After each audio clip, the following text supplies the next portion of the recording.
Hai guys, jumpa lagi. Kita senang ya bisa ketemu lagi.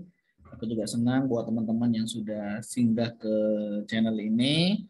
Semoga channel ini boleh menjadi berkat, menambah wawasan, dan juga tentunya kita boleh saling belajar dan kita semua bisa bersilaturahmi melalui media sosial YouTube ini. Oke, terima kasih. Hari ini kita akan membahas tentang perasaan ya, perasaan kesepian.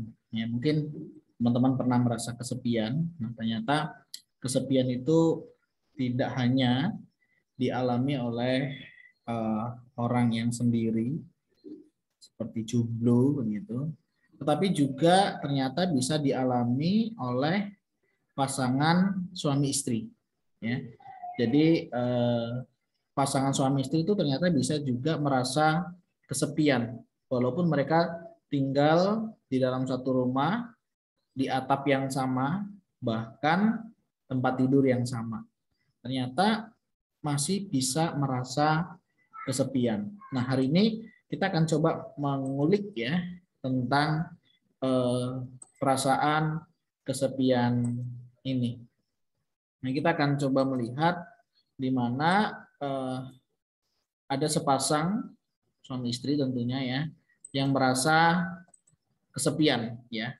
Satu pertanyaannya adalah, kok aku merasa sendiri di pernikahan ini ya? Saya nggak tahu apakah teman-teman buat yang sudah menikah juga mengalami perasaan ini ya. Mungkin bisa sama, tinggal bersama ya, tinggal di rumah bersama, tinggal satu kamar ya, atap yang sama, bahkan tidak sedikit yang satu pekerjaan, satu profesi, tapi kok masih bisa merasa sendiri. Nah, kira-kira ada apa ya? Nah, kemungkinan besar ada sesuatu yang tidak beres. Nah, apa aja tuh yang nggak beres? Apa aja yang terjadi di sana? Nah, sebelumnya kita akan coba melihat kesepian di pernikahan itu bisa dalam bentuk apa saja. Ya, jadi kesepian di pernikahan itu bisa berupa apa? Yang pertama bisa karena berupa bersama tapi sibuk masing-masing. Jadi di rumah yang sama ya, tinggal sama gitu ya. Tapi karena punya kesibukan masing-masing sehingga rasa kesepian itu ada dan seolah-olah kita merasa sendiri walaupun kita itu hidup hidup bersama. Selain itu juga merasa kita itu berusaha sendiri. Misalnya bekerja merasa kita sendiri, cari nafkah sendiri. Bahkan kalau yang sudah punya anak tuh merasa mendidik anak, membesarkan anak itu tanggung jawab aku gitu loh. Kan harusnya kita berdua ya suami istri misalnya. Nah, orang-orang yang merasa kesepian dia merasa bahwa dia itu berusaha sendiri, ngurus anak ya sendiri, ya masak ya masih masak sendiri, begitu. Dan seolah-olah ini tugas semuanya ditumpukin ke aku gitu ya. Saya nggak tahu bagaimana perasaan teman-teman ya, khususnya buat ibu-ibu ya atau para istri. Nah, kesepian juga bisa karena terjadi begini, saudara. Jarang berbagi cerita sehari-hari dengan pasangan. Jadi misalnya ibu-ibu nih udah capek ya ngurusin anak ya. Jadi kadang suami datang juga nggak terlalu peduli karena concernnya ngurusin anak, nyiapin makannya, kemudian nyiapin kebutuhannya. Bisa jadi hal itu nggak diharapkan nih dari sama suami. Bahwa aku datang udah disambut atau apa begitu ya. Nah, demikian juga si suami merasa aku udah pulang kerja, capek, gitu ya, aku harus istirahat yang cukup. Karena besok pagi aku harus berangkat ke kantor, pagi-pagi, begitu, dan pulang harus larut malam. Sehingga mendidik anak, mengurus anak, relasi di tengah keluarga juga tidak terhubung. Belum lagi kalau ada pasangan suami istri yang kerjanya itu shift, ya. Jadi malah jarang ketemu, begitu, sehingga tidak ada waktu untuk apa ya, cerita ya, ngobrolin apa yang terjadi sama anak-anak hari ini, bagaimana sekolah mereka, bagaimana kesehatan mereka hari ini, bagaimana makan mereka. Kadang hal ini tidak terungkap. Bisa juga karena terpisah fisik atau jarak, ya tentunya pasti akan kesepian. Dan lagi kalau yang jarang-jarang pulang, ya itu juga kadang bisa membuat pasangan kita kesepian. Ya kadang memang kita dituntut untuk kerja profesional, betul Ya, tetapi kita harus ingat bahwa yang sudah menikah, hal ini bukan hal yang mudah. Karena kan selain kesepian juga ada banyak peluang godaan. Nah, hati-hati dengan kelemahan. Bisa jadi juga nggak ada masalah, tapi juga nggak ada hal yang seru bersama. Kan beda ya kalau misalnya ada masalah itu masih ada ribut, ada beda argumen ya, kemudian beda pendapat, kita saling menyampaikan itu berbeda. Dan berbeda juga waktu misalnya waktu berpacaran itu pasti ada hal-hal seru bersama misalnya. Waktu marah, waduh gimana caranya sampai dia nggak marah, kita ajak makan, kita ajak jalan, dan lain sebagainya. Ada sesuatu hal yang seru membuat kita tertantang dan juga membuat kita jadi penasaran seperti itu. Nah, ini tentunya penting sekali untuk dipahami. Selain itu juga interaksi sama pasangan jadi dingin. Jadi ya sudah diam-diaman aja. Seolah-olah ya udah itu duniamu, ini duniaku, nggak peduli akan dunia yang lainnya. Padahal kita itu suami istri gitu loh. Nah, ini kan cukup cukup aneh ya kalau pasangan sampai diem-dieman ya sehingga dingin itu terjadi. Selain itu juga karena nggak bisa berbagi pendapat atau perasaan ke pasangan. Bayangkan misalnya dalam pengambilan keputusan itu yang mengambil keputusan hanya sepihak, padahal kita sudah punya pasangan. Beda halnya kalau waktu kita lajang. Pada saat kita lajang nggak ada masalah, begitu ya. Tetapi pada saat kita sudah punya pasangan, usahakan setiap keputusan harus berdasarkan bersama ya pendapat. Tapi bagaimana dengan kita nggak bisa ngasih pendapat? Saudara bisa bayangkan yang gimana rasanya? Aku tuh dianggap apa enggak sih? Kehadiranku tuh ada atau enggak? Nah, beberapa orang merasa dia tidak dihargai di sana. Perasaannya tidak bisa dipahami sehingga dia merasa kesepian. Ya, jadi hal-hal ini tentunya sangat mungkin sekali terjadi. Selain itu juga seringkali asumsi. Harusnya kan dia tahu. Harusnya kan dia mengerti, harusnya kan dia paham, gitu ya. Sehingga muncullah merasa tidak dihargai, tidak didengar, bahkan tidak dianggap. Karena apa, saudara? Yang ada karena asumsi. Seharusnya dia tahu, seharusnya dia mengerti. Ya, misalnya tentang menghargai. Aku kan istrinya, aku kan suaminya. Ya, ketika pendapat kita tidak didengar, apalagi kita tidak dianggap akan kehadirannya. Nah, saudara, hal-hal ini bisa sekali terjadi sehingga pasangan merasa kesepian di dalam pernikahan itu. Nah, beberapa penyebab seseorang merasa kesepian di pernikahannya. Salah satu penyebabnya adalah bullying ya, terrorism. Itu bisa kekerasan fisik atau verbal yang bikin satu pihak tuh merasa lebih powerful dan pihak lain itu jadi korban. Misalnya karena faktor kedudukan. Itu juga seringkali berpengaruh. Apalagi kalau misalnya kekayaannya berbeda begitu ya. Kamu itu kan numpang hidup, kamu tuh kayak benalu, tahu nggak sih? Wah, itu udah pasti nggak nyaman banget. Belum lagi kalau dia punya kedudukan yang lebih tinggi, misalnya daripada pasangannya. Misalnya istri punya kedudukan lebih tinggi atau gajinya lebih besar misalnya. Saya pernah menjumpai orang-orang kayak gini, si suami dipercayakan untuk mengurus anaknya, si istri yang bekerja. Menurut saya sih sah-sah aja, siapa aja nggak masalah, selama tanggung jawabnya sama-sama dipenuhi. Tetapi si suami merasa bahwa dirinya itu nggak punya nilai, dirinya itu nggak berharga. Nah, perasaan ini bisa banget nih muncul nih, ya. Belum lagi kalau ada kekerasan fisik, ya kan, main tangan, ya, itu juga bisa. Atau verbal, ya kata-kata itu tadi, kamu itu cuma numpang hidup, keluargamu itu miskin, orang yang nggak punya, kamu itu hanya ngincer hartaku. Waduh, saudara, itu sesuatu yang nggak enak banget, ya. Dan pasti pasangan kita akan merasa dia adalah korban. Yang kedua, dalam kehidupan sehari-hari itu hektiknya. Sibuk dengan pekerjaan atau rutinitas masing-masing. Akibatnya apa? Jadi berjarak, nggak saling terhubung. Ya, kayak yang tadi saya bilang. Jadi bisa aja kita itu di rumah, tapi karena merasa ini bukan tanggung jawabku, ini tanggung jawabnya, kita nggak peduli, begitu. Kan gimana ya? Namanya juga suami istri, ya diberikan anak misalnya, ya jaga bareng, didik bareng, gitu. Bukan masalah ini tugas perempuan, laki-laki juga punya bagian, ya. Bagaimana seorang anak juga akan melihat kedua-duanya, papa mamanya tuh dilihat, begitu. Jadi ini penting banget ya, menyadari situasi kondisi ini memang penting banget.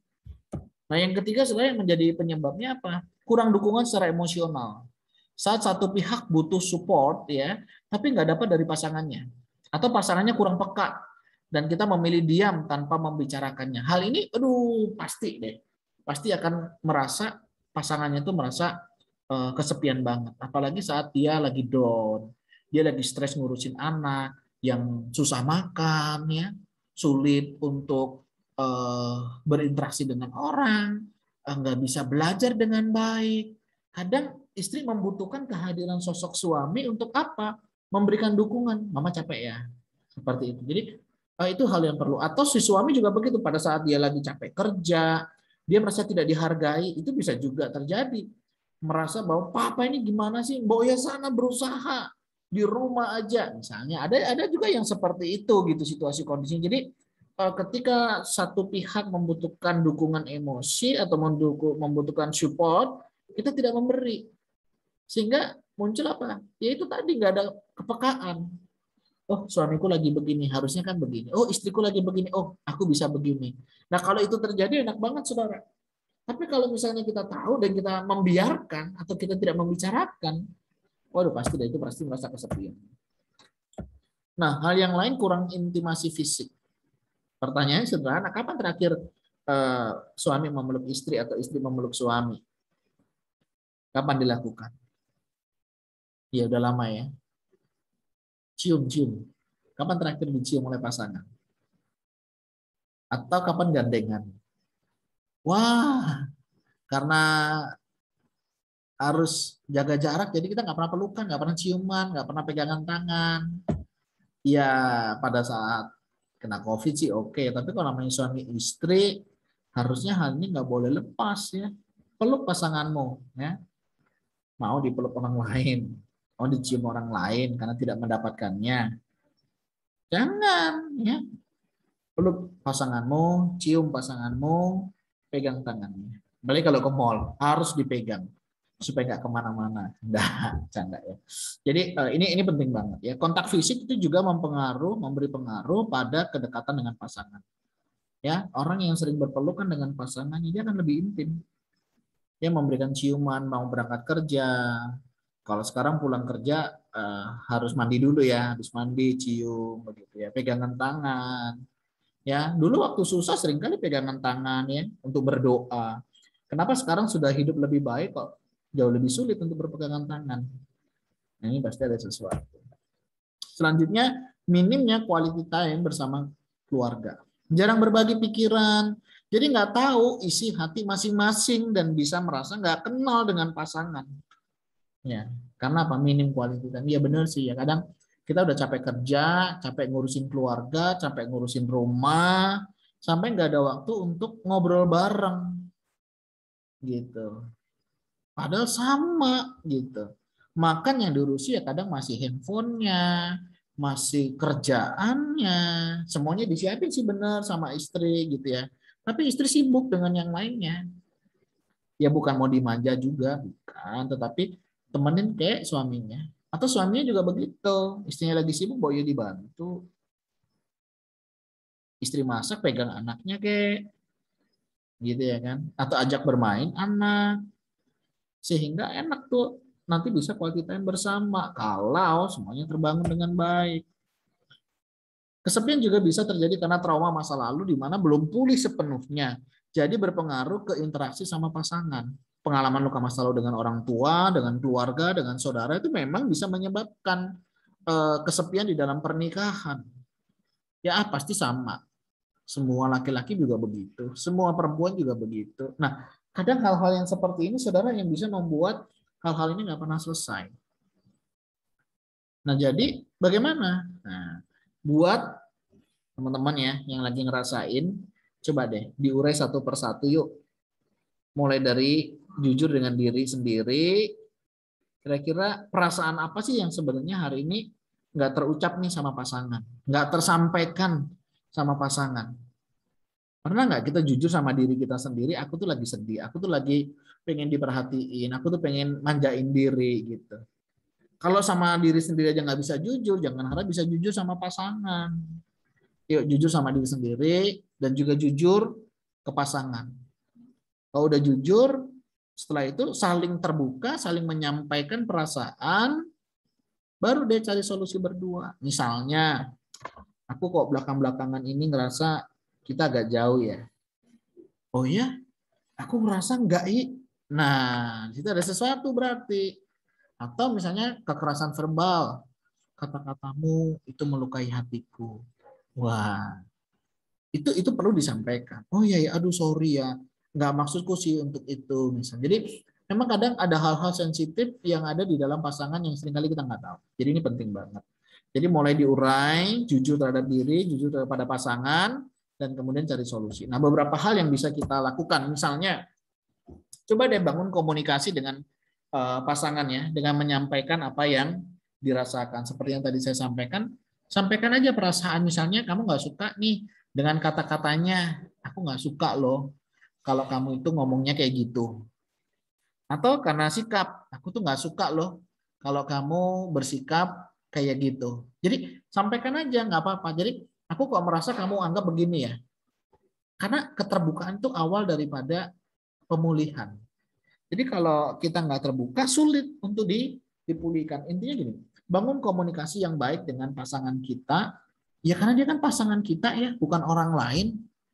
Ya kita harus saling kenal gitu. Makanya satu kali ada orang ditanya, berapa persen kenal pasangan? Wah ya 70, 80, 90, 95, 99. Ah bullshit saya bilang. Kenapa? Karena sebenarnya kita tuh banyak nggak kenal pasangan kita. Ya, ada banyak hal yang kita belum tahu. Kalau kita tanya check up hari ini juga nggak tahu berapa persen sebenarnya kita kenal dengan pasangan, baik yang baru menikah maupun yang sudah lama menikah. Kenapa? Buktinya banyak yang terkejut-kejut juga ketika berjalan dengan pasangannya. Ayo bangun komunikasi dengan baik. Ungkapkan perasaanmu. Aku nggak biasa ngungkapin perasaan. Mau ditolong nggak? Mau sedih terus? Mau merasa kesepian? Ayo ungkapkan perasaan. Nah, seringkali kesepian itu terjadi karena apa? Kita tidak bisa mengungkapkan isi perasaan hati kita. Oleh sebab itu, yuk komunikasikan dengan baik dengan pasangan. Coba memahami perasaan dan emosi pasangan. Kenapa ya pasanganku itu kok begitu? Apakah ada sesuatu? Ya, coba pahami perasaannya. Pasti ada sesuatu yang berbeda waktu engkau pulang, waktu engkau mau berangkat kerja, waktu engkau mau pergi tidur, waktu engkau bangun tidur, sama enggak? Hari ini dengan hari yang lalu, minggu ini dengan minggu yang lalu, tahun ini dengan tahun yang lalu. Kalau sama, aman. Kalau ada yang beda, berarti ada sesuatu di sana. Nah, ini penting sekali ya, memberi waktu untuk self-care. Nggak ada salahnya kita itu memanjakan diri kita. Kita punya me time, begitu ya. Yang perempuan misalnya perawatan, pergi shopping, jalan, tapi tentunya izin pasangan seperti itu. Nah, itu nggak ada salahnya, sah-sah saja merawat diri. Ya, untuk apa? Ya rilekslah dengan diri sendiri. Yang penting terkontrol, ya. Yang penting itu positif, sesuatu yang baik. Selain itu juga mulai mengingat nih kembali hari-hari penting dalam keluarga. Ulang tahun pernikahan, ulang tahun pasangan, ulang tahun anak, momen-momen yang membahagiakan, ya. Nggak ada salahnya bulan madu, menikmati libur dengan pasangan. Kalaupun nggak bisa, ya di rumah, makan bersama, candlelight dinner, ya candlelight dinner bersama dengan pasangan. Nggak harus mahal, bisa di depan rumah, siapin kursi, lampu agak diredupkan, pakai lilin, aduh enak banget. Nanti anak-anak yang melayani, misalnya kalau anak-anaknya udah bisa. Ini bisa banget. Ya, ingat deh waktu-waktu yang penting dan berharga. Makan libur, nonton bersama keluarga itu juga sangat membantu. Kapan sih terakhir makan bersama? Obrolan apa yang dibahas di sana? Kapan terakhir liburan? Ya karena pandemik mungkin cukup sulit ya, tapi kan paling tidak ada waktu untuk jalan bareng. Nonton ya, hari-hari ini banyak sekali film-film yang bisa kita tonton dari handphone, yang kemudian bisa ditayangkan di TV kita, itu bisa banget. Jadi ada banyak hal nanti dari situ kita bisa belajar, oh ya ya, kenapa keluarga ini bisa begitu, oh kenapa anaknya bisa begini. Materi-materi seminar yang dimana kita waktu kerja kita nggak bisa, itu masih kita bisa putar ulang, membahas tentang keluarga. Waduh, itu menarik sekali. Bisa juga kita memiliki komunitas yang membangun dan bertumbuh bersama. Kita hari ini punya nggak komunitas?